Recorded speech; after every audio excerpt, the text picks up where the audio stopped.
যে আমি ডুবে গিয়েছিলাম তোমার ভালোবাসায়। নিজে স্বার্থপর হয়ে সবাইকে কষ্ট দিয়েছি, সবাইকে কাঁদিয়েছি, সবকিছু ত্যাগ করেছি আমি। নিজের বাড়ি, নিজের পরিবার, নিজের ক্যারিয়ার, নিজের সবকিছু। নিজের মাকে কাঁদিয়েছি, মায়ের মন ভেঙেছি, নিজের ভাই বোনের নজরে পড়ে গেছি, নিজের দাদু দিদাকে পর্যন্ত লজ্জিত করেছি। আর আমার বাবা, আমি তো গোটা সমাজের কাছে ওনার মাথা হেট করিয়েই দিয়েছি। একটা বড় আঘাত পেয়েছে দাদা। একাডেমিতে হওয়া নাটকের জন্য পার্টি এবার ইলেকশনের জন্য ওনাকে টিকিট দেবে না বলে ঠিক করেছে। জেসমিন, ওনারও স্বপ্ন ছিল আমাকে নিয়ে, সব স্বপ্ন শেষ করেছে তোমার জন্য। তোমার কাউকে নিয়ে কিচ্ছু যায় আসে না। তুমি শুধু নিজের আনন্দ, নিজের খুশি পূরণ করতে জানো। বাকি কারুর ইচ্ছের এবং স্বপ্নের কোনো গুরুত্ব নেই তোমার কাছে। বীর, তোমার কি হয়েছে বলো না বীর। তুমি আমাকে বলো, কে তোমাকে কি বলেছে? কে তোমার মাথায় এসব বিষ? ভালোবাসি আমি বীরকে। তনু বলেছে তাই না তোমাকে এসব? তুমি এসব করছো, হ্যাঁ? তনুকে সবের থেকে দূরে রাখো। তনুকে এর মাঝখানে একদম টানবে না।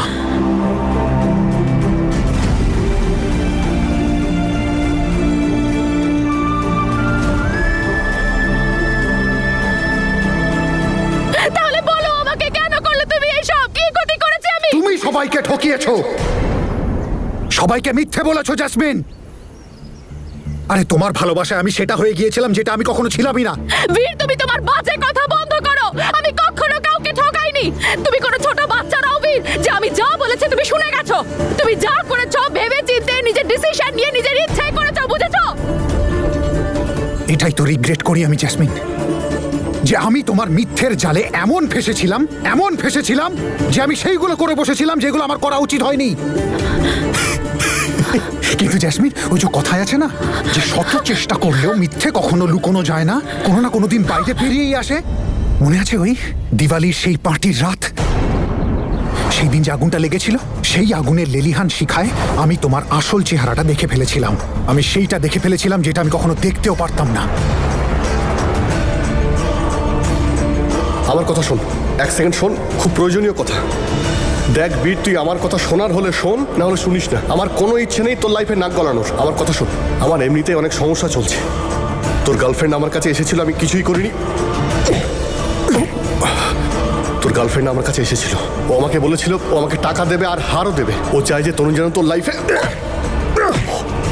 আমার কথা শোন, আরে আমার কথা শোন তুই। আমার টাকার দরকার ছিল, ও চায় তনু যেন তোর লাইফ থেকে চলে যায়। কারণ আমি সত্যি বলছি বীর, এই সবই জেসমিনের প্ল্যান। ও চেয়েছিল তনু যেন তোর জীবন থেকে একেবারে চলে যায় বীর।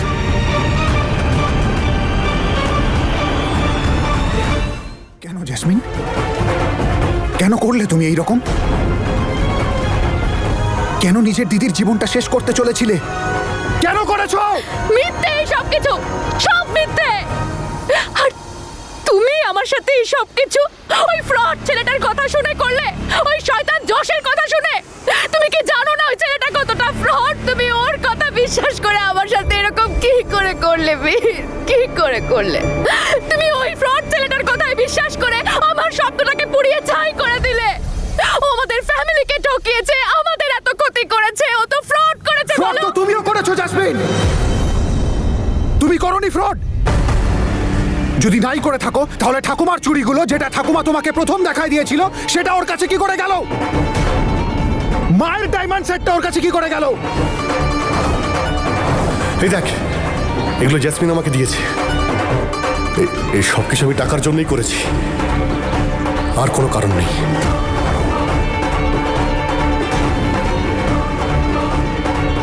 আপাতত তুমি এটা রাখো, ব্যাস। একবার আমাদের প্রতিশোধটা নেওয়া হয়ে যাক, তারপর আমি তোমাকে এরকম অনেক গয়না দেব।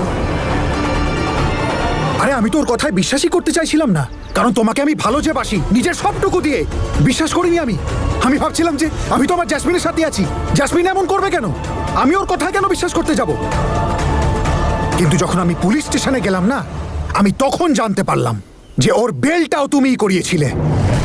আমি যেটুকু যা করতে পারতাম অ্যারেঞ্জ করে তোমার মেলটা করিয়ে দিয়েছি। এবার আমায় ছাড়ো।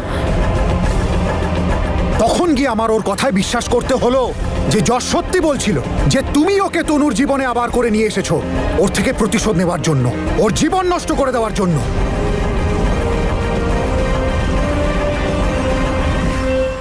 কেন করলে তুমি জাসমিন এরকম? কেন নিজের দিদির জীবন নিয়ে ছেলে খেলা করলে? ওই যশকে তুমি জেল থেকে বাইরে নিয়ে এলে?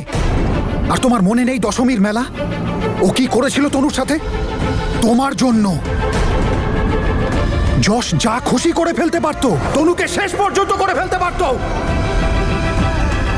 আর এত কিছু করো যখন তোমার মন ভরলো না, ওর বেল করিয়ে তুমি তনুর জীবনে আবার ফিরে নিয়ে এলে। বীর, Shut up! Just shut up! Jasmine, তুমি ভাবতে পারছো তোমার এই জেদের জন্য সেই রাতে কতগুলো জীবন শেষ হতে পারত? সেখানে আমার পরিবারও ছিল, আমি পর্যন্ত শেষ হয়ে যেতে পারতাম, কিন্তু তোমার তাতে কিচ্ছু যায় আসে না। তুমি শুধু নিজের প্রতিশোধ নিতে পারলেই খুশি। বীর, আমি ব্যাস! জ্যাসমিন, আমি তোমার সাথে প্রতিটা মুহূর্তে ছিলাম, গোটা পৃথিবীর সাথে যুদ্ধ করেছিলাম, নিজের পরিবারের সাথে লড়েছিলাম তোমায় বাড়িতে রাখার জন্য। কেউ তোমায় বাড়িতে পছন্দ করতো না, কিন্তু সবাই এইটা জানতো যে আমি তোমাকে খুব ভালোবাসি। ওনারা আমার সব জেদ মেনেছেন, সব কথা শুনেছেন, আর তোমাকে বাড়িতে থাকতে দিয়েছেন। তারপর আস্তে আস্তে তোমার আসল চেহারাটা আমার সামনে এলো, তোমার আসল রূপটা আমি দেখতে পেলাম। জ্যাসমিন, তুমি না আর কাউকে ভালোবাসো না, তুমি শুধুমাত্র নিজেকে ভালোবাসো, আর কাউকে ভালোবাসো না তুমি। আরে তুমি তো তনুকে বাড়ি থেকে বের করার জন্য সব সীমা অতিক্রম করে ফেলেছিলে। এই দেওয়াল, এই ঘর আর এই বাড়ি, এই সব কিছুতে শুধু আমি রাজত্ব করব। না না বীর, কি বলছো আর তুমি? তুমি জানো সব থেকে মজার ব্যাপার কি? মজার ব্যাপার হচ্ছে সবকিছু আমার চোখের সামনে ঘটছিল, আমি সবকিছু দেখতে পাচ্ছিলাম, কিন্তু আমি সব সময় এটা ভাবতাম যে এগুলো তোমার ছেলে মানুষই। এই যে তুমি এই সব করছো, এগুলো তুমি না জেনে বুঝে করছো, কিন্তু সব আমার ভুল ছিল। এগুলো তোমার ছেলে মানুষই নয়, এগুলো তোমার ছল চাতুরি। কোনো ষড়যন্ত্র করিনি আমি। আমি এই সব কিছু করেছি শুধুমাত্র তোমাকে পাওয়ার জন্য। রিয়েলি বীর। Jasmine, really? তুমি আমাকে পেতে চাইছিলে? আরে আমি তো শুধু তোমারই ছিলাম, তোমারই তো ছিলাম। যখন তোমায় প্রথমবার দেখেছিলাম, তোমাকে বিয়ে করতে চেয়েছিলাম, তখনও তোমার ছিলাম। আর আমি তখনও তোমার ছিলাম যখন আমি তনুকে ঠকালাম, ওকে মাঝ রাস্তায় ছেড়ে দিলাম। আর কতটা পেতে চাইতে তুমি আমাকে, যে তোমাকে এই সব করতে হলো? বীর, আমি shut up jasmine, just shut up. হাত লাগাবেন একদম। কি না করেছে তনু তোমার জন্য? কি না করেছে? আরে তনুই তো ছিল যে আমাদেরকে মেলাবার জন্য হেল্প করেছিল, আর ওটা তনুই ছিল যে তোমাকে আমার ভালোবাসার ব্যাপারে বুঝিয়েছিল। আর যখন তোমার কানাডা যাওয়ার বিশাল বড় স্বপ্নের সামনে আমার ভালোবাসাটাকে ক্ষীণ মনে হয়েছিল, তখন তনুই ছিল যে এগিয়ে এসে আমার হাত ধরেছিল, যে আমাকে বিয়ে করেছিল যাতে দুটো পরিবারের সম্মান বজায় থাকে। এটা জেনে যে আমি তোমাকে ভালোবাসি, ওকে নয়। আর সাথে এটাও জেনে যে আমি হয়তো ওকে কোনোদিন ভালোবাসতেই পারবো না। আর তারপর একদিন তোমার হৃদয়ে আমার জন্য মৃত প্রেমটা জীবিত হয়ে উঠল। I love you. আমি তোমাকে আমার প্রাণের থেকেও বেশি ভালোবাসি, আর তোমার জায়গা আমার জীবনে আর কেউ কখনো নিতে পারবে না। তুমি আমাকে নতুন করে পেতে চাইতে শুরু করলে। সেই সময়ও তনু কিচ্ছু বিচার বিবেচনা না করে শুধু তোমার জন্য সবকিছু ছেড়ে দিল, তোমার রাস্তা থেকে সরে গেল। আরে তোমার খুশির জন্য ও আমার সাথে সব সম্পর্ক শেষ করে দিল। কি না করেছে ও তোমার জন্য? এখন এনাফ। এখন তনু কোনো স্যাক্রিফাইস করবে না। এখন তনু আর দুঃখ সইবে না, কারণ আমরা ওকে কি দিয়েছি? শুধু এগুলোই, দুঃখ, কষ্ট, চোখের জল, ঘেন্না।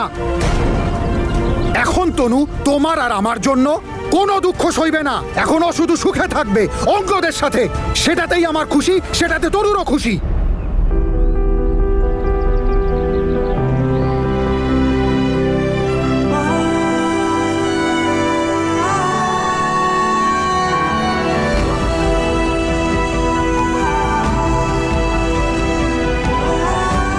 Thank you. তনু তনু তনু তনু তনু, সব সময় খালি তনু তনু করো। তুমি খালি ওর কষ্টটাই দেখতে পাও, তাই না? আমার কষ্ট দেখতে পাও না? তোমাকে আমি আর কতবার বোঝাবো বীর যে ও তোমাকে ভালোবাসে না। আরে ও ভালোবাসার মানে জানে না কি কাকে ভালোবাসা বলে। সবকিছু লোক দেখানো, ওর নাটক করে, ড্রামা করে। ও সহ্য করতে পারে না তুমি আর আমি একসাথে ভালো থাকি। আর ও যা কিছু করে না বীর, শুধুমাত্র তোমাকে আমার থেকে কেড়ে নেওয়ার জন্য করে।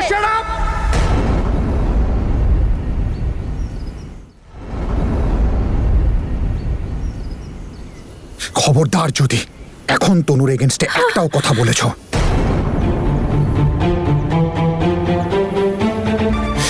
জ্যাসমিন, এর থেকে না বেশি আমি তোমাকে বোঝাতে পারি আর না আমি বোঝাতে চাই। তোমার যা ভাবার তুমি ভেবে নাও। আর তাছাড়া তোমার মতো অসভ্য এবং অভদ্র একটি মেয়ের সাথে তর্ক করে মুখ নষ্ট করতে চাই না। আসুন আসুন, অ্যারেস্ট করুন। নিন। বীর বীর তুমি এভাবে চলে যেতে পারো না। এইটুকু একটা ভুলের জন্য তুমি আমাদের দুজনের মধ্যে সম্পর্কটা নষ্ট করতে পারো না বীর। আমাদের বিয়ে হয়ে গেছে, তুমি স্বামী হও আমার, আমি স্ত্রী তোমার। তুমি পারো না আমাকে এভাবে ছেড়ে দিয়ে যেতে।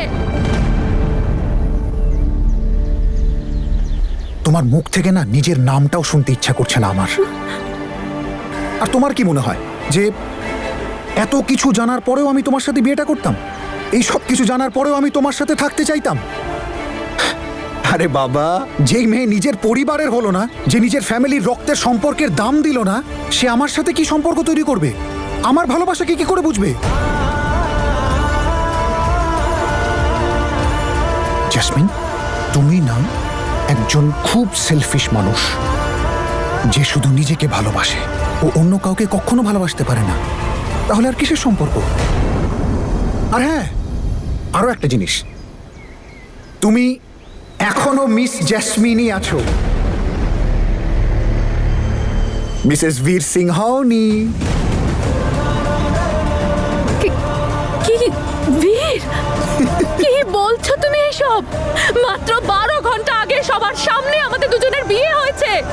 তোমার বাড়ির লোক, আমার বাড়ির লোক, পুরোহিত মশাই বিয়ে দিয়েছেন আমাদের। কি হয়েছেটা কি তোমার? কিসের বিয়ে জেসমিন? কিসের বিয়ে? ওই 6 পাকের বিয়ে? নাকি সব ওলট পালট নিয়ম কানুনের বিয়ে? নাকি সেই মিথ্যে মন্ত্রের বিয়ে?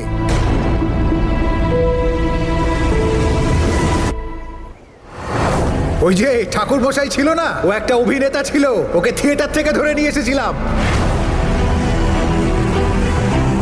আচ্ছা, ওহো, তুমি খেয়াল করোনি বোধহয়। আমি তোমায় বোঝাচ্ছি, দাঁড়াও। নিয়মটা হচ্ছে 7 পাকের, আমরা 6 পাক নিয়েছি। তারপর তোমার হাত ওপরে থাকার কথা ছিল, সেই জায়গায় আমার হাত ওপরে ছিল আহুতি দেওয়ার সময়। আর তারপর আমি তোমার সিঁথিতে সিঁদুরও দিইনি, শুধু অভিনয় করেছিলাম।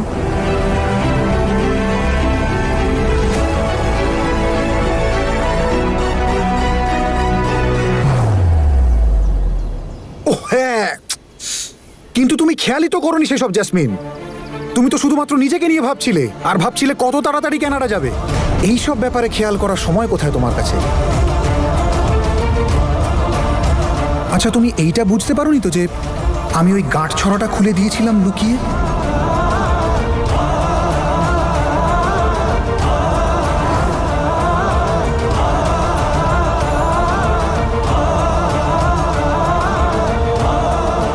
আমাদের যে মিথ্যে অগ্নিসাক্ষী হয়েছিল সেটা গাঁট ছড়া ছাড়াই হয়েছিল।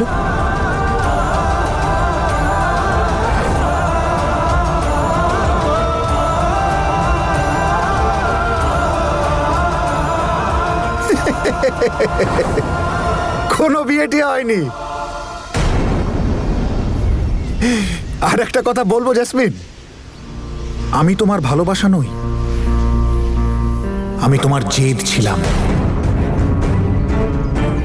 তোমার কানাডা যাওয়ার জেদ, যেটাকে তুমি ভালোবাসতে। বীরকে তো তুমি ভালোবাসোইনি, কারণ তুমি নিজেকে ভালোবাসা আর কানাডা যাওয়ার ভালোবাসার থেকে সময় বের করতে পারোনি। কিন্তু এখন এনাফ, ব্যাস অনেক হয়ে গেছে। আর তুমি হয়তো ভাবছো যে আমি তোমায় আজ এই কথাগুলো কেন বলছি। জেসমিন, আমি যদি চাইতাম না, এই সব কিছু ওই দিন বিয়ের দিনই বলে দিতে পারতাম। কিন্তু ওই দিন তনু আর অঙ্গদের এঙ্গেজমেন্ট ছিল। আমি তনুর এত বড় স্পেশাল দিনটা নষ্ট করতে চাইনি। আমি ওর মুভ অন হওয়ার রাস্তায় কোনো কাঁটা হয়ে দাঁড়াতে চাইনি।